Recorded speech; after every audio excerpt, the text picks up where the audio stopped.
कुछ साल पहले की बात है। एक गांव में एक चमत्कारी गाय जंगल से भटककर आ गई और वो बहुत भूखी थी।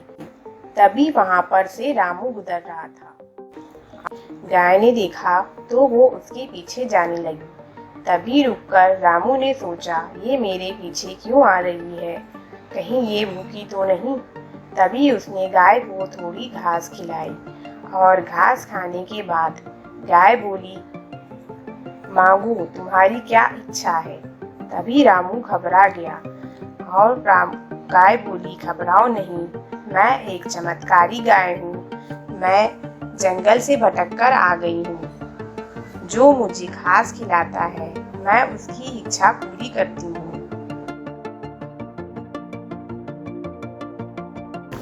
रामू बोला, हे चमत्कारी गाय माता, अगर ऐसा है तो तुम मुझे थोड़ा अनाज दे दो, जिससे मैं अपने परिवार के खाने का इंतजाम कर सकूं। फिर गाय ने रामू को अनाज दिया और रामू ने धन्यवाद कहा और वो जंगल की ओर चली गई। रामू भी खुशी खुशी अपने घर की ओर चला गया।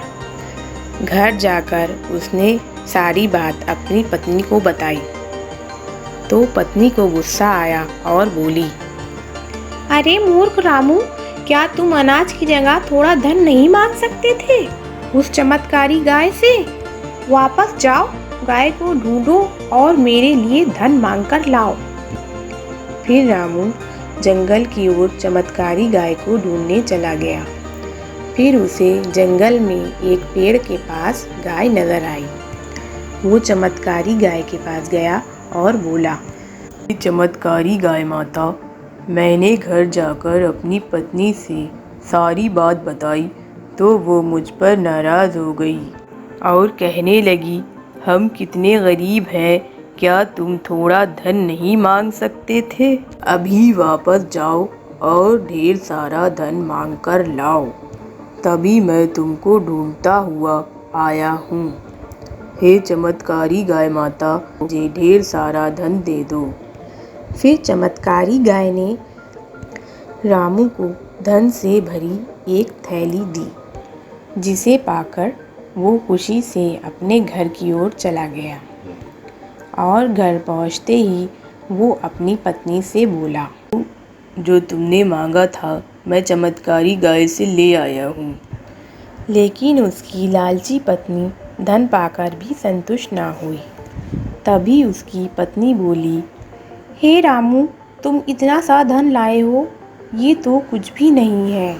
मुझे एक बड़ा महल जैसा घर चाहिए।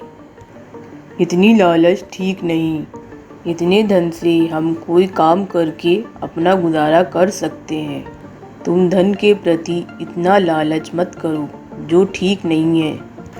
लेकिन रामू की पत्नी नहीं मानती और उस गाय के पास जाने को कहती है। फिर रामू गाय के पास जंगल की ओर निकल पड़ा। गाय के पास पहुंचते ही बोला, हे चमत्कारी गाय माता, मेरी पत्नी के लिए एक बड़ा महल जैसा घर बना दो। तभी गाय बोलती है, मुझे लगता है तुम्हारी पत्नी बहुत लालची है, लेकिन फिर भी मैं उसकी इच्छा पूरी कर देती हूँ। जाओ, तुम्हारी इच्छा घर जाते ही पूरी हो जाएगी। लेकिन उसके मन का लालच भी उसके चेहरे पर दिखाई देगा। रामू घर जाता है और देखता है उसकी पत्नी जोर जोर से रो रही है। रामू बोला, अरे ये तुमको क्या हो गया? अभी तो तुम ठीक थी। तभी रामू सोच में पड़ जाता है। उसको याद आता है कि चमत्कारी गाय ने कहा था, तुम्हारी पत्नी का लालच भी उसके चेहरे पर दिखाई देगा। रामू, मुझे पता नहीं क्या हो गया है, मुझे फिर से पहले जैसा बनना है। मुझे भी उस गाय के पास ले चलो। रामू और रामू की पत्नी दोनों गाय को ढूंढने जंगल की ओर निकल पड़े। लेकिन गाय कहीं रामू को नजर नहीं आ रही थी। हे चमत्कारी गाय माता, तुम कहाँ हो? सामने आओ। हे चमत्कारी गाय माता, हे चमत्कारी गाय माता, मैं अपने लिए आखिरी बार तुमसे कुछ मांगने आया हूँ, फिर और कभी कुछ नहीं मांगूंगा। ये कहते ही चमत्कारी गाय सामने आ जाती है। बोलो रामू, अब तुम क्या मांगने आए हो? हे चमत्कारी गाय माता, मेरी आखिरी इच्छा है, मेरी पत्नी को पहले जैसा बना दो। ठीक है, मैं तुम्हारी पत्नी को पहले जैसा कर देती हूँ, लेकिन वो घर और धन भी तुम्हारे पास नहीं रहेगा।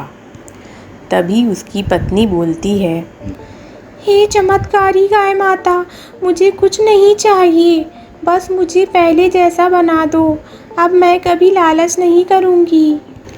फिर चमत्कारी गाय ने उसकी पत्नी को पहले जैसा बना दिया।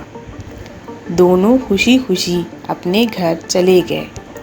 इसीलिए दोस्तों, कभी भी लालच नहीं करनी चाहिए, चाहे वो धन की हो या घर की हो।